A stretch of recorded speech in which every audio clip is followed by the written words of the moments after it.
नमस्ते। आज हम एक बहुत ही दिलचस्प सवाल की तह तक जाने की कोशिश करेंगे।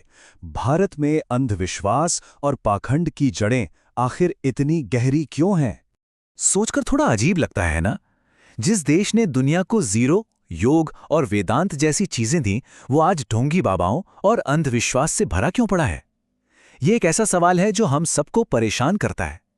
तो चलिए आज इसी की पड़ताल करते हैं। तो इस गुत्थी को सुलझाने के लिए सबसे पहले ये समझना जरूरी है कि हम किस चीज की बात कर रहे हैं। मतलब ये पाखंड होता क्या है? देखिए, एक बात साफ कर लेनी चाहिए। पाखंड और सच्ची आस्था ये दो अलग अलग चीजें हैं। पाखंड असल में धर्म का एक, कह सकते हैं, बिगड़ा हुआ रूप है। यहाँ आस्था का इस्तेमाल लोगों का फायदा उठाने के लिए होता है, उन्हें ऊपर उठाने के लिए नहीं। तो फिर इसे पहचाने कैसे? बहुत आसान है। पाखंडी लोग हमेशा डर का फायदा उठाते हैं। वो चमत्कारों के झूठे दावे करते हैं और धर्म को एक बिजनेस की तरह चलाते हैं। ये बिल्कुल पते की बात है। जहां सवाल करना पाप बन जाए, वहीं पाखंड पैदा होता है। सीधी सी बात है, जिस पल सवाल पूछने पर रोक लग जाती है, बस वहीं से अंधविश्वास के लिए जमीन तैयार हो जाती है। तो सवाल ये है कि ये सब शुरू कैसे हुआ, इसकी जड़ें कहाँ हैं? चलिए सबसे पहले और सबसे बड़े कारण को देखते हैं, और वो था शिक्षा का कुछ ही लोगों तक सीमित होना। जरा सोचिए, एक ऐसा समय था जब पढ़ाई लिखाई, ज्ञान विज्ञान ये सब हर किसी के लिए नहीं था। जो हमारे पवित्र ग्रंथ थे वो आम इंसान की पहुंच से बहुत दूर थे। नतीजा ये हुआ कि लोगों को जो कुछ भी बताया जाता उन्हें वो मानना पड़ता था। उनके पास सच जानने का, सवाल पूछने का कोई जरिया ही नहीं था। और जब ज्ञान पर कुछ लोगों का कब्जा हो जाता है तो वो एक बहुत बड़ी ताकत बन जाता है। मतलब जिसने जानकारी को कंट्रोल कर लिया, उसने एक तरह से लोगों की सोच को ही कंट्रोल कर लिया। अब आते हैं दूसरे सबसे बड़े कारण पर, और ये एक ऐसा हथियार था जिसका इस्तेमाल आज भी होता है, डर। मान लीजिए कोई बीमार हो गया तो उसकी वजह जानने की कोशिश करने के बजाय क्या कहा जाता था? अरे, देवता नाराज हो गए हैं। अब ये सुनने में तो बहुत सीधा साधा लगता है, लेकिन ये लोगों के मन में गहरा डर बिठा देता था। बिल्कुल वैसे ही अगर सूखा पड़ गया या अकाल आ गया तो ये नहीं सोचते थे कि यह मौसम का चक्कर है। नहीं, जवाब तैयार होता था, किसी की बलि देनी होगी। मतलब एक नेचुरल प्रॉब्लम को भगवान की सजा बना दिया गया।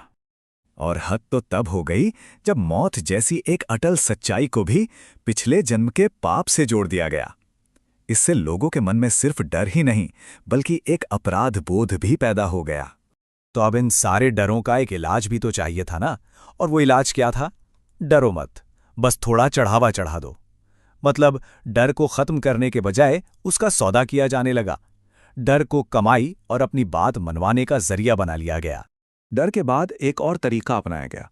एक पूरे के पूरे आध्यात्मिक रास्ते को ही तोड़ मरोड़ कर पेश कर दिया गया, और ये था तंत्र का रास्ता। तंत्र का असली मतलब क्या है? ध्यान, आत्मनियंत्रण, एक आध्यात्मिक साधना। लेकिन इसका दुरुपयोग कैसे किया गया? इसे खून खराबे, बलि और डरावनी चीजों से जोड़ दिया गया। जो झूठे चमत्कार दिखाने वाले लोग हैं, वो सब इसी बिगड़े हुए रूप की देन हैं। तो यहां एक बात साफ होती है कि धर्म नहीं बदला, लोगों ने धर्म का इस्तेमाल बदला। समस्या धर्म में नहीं थी, समस्या उन लोगों में थी जिन्होंने अपने फायदे के लिए धर्म का इस्तेमाल किया। तो हमने ज्ञान की कमी देखी, डर का इस्तेमाल देखा। अब इस कहानी का आखिरी और शायद सबसे ताकतवर हिस्सा देखते हैं, और वो था सत्ता और धर्म का गठजोड़। ये एक बहुत ही खतरनाक कॉम्बिनेशन था। कुछ राजाओं ने ये कहना शुरू कर दिया कि वो तो भगवान के भेजे हुए दूत हैं। अब इसका मतलब क्या हुआ? इसका मतलब ये हुआ कि अगर किसी ने राजा का विरोध किया तो वो सिर्फ गद्दारी नहीं, बल्कि पाप कर रहा है। ऐसे में कौन सवाल उठाने की हिम्मत करेगा? और आखिरकार धर्म को अपनी ताकत बचाने का एक जरिया बना लिया गया।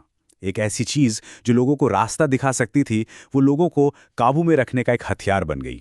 तो आइए एक बार फिर से इस पूरे चक्र को समझते हैं। सबसे पहले ज्ञान तक लोगों की पहुंच को रोको, फिर उनके मन में डर पैदा करो और उसका फायदा उठाओ। तीसरा, धर्म और अध्यात्म की बातों को तोड़ मरोड़ कर पेश करो, और आखिर में सत्ता के साथ हाथ मिला लो ताकि कोई तुम्हारे खिलाफ आवाज न उठा सके। और ये सारी बातें हमें एक बहुत बड़े सवाल पर लाकर छोड़ देती हैं। अगर सवाल पूछना ही पाप बना दिया जाए तो फिर सच क्या है ये पता कैसे चलेगा? ये एक ऐसा सवाल है जिसके बारे में हम सबको सोचने की जरूरत है आज भी।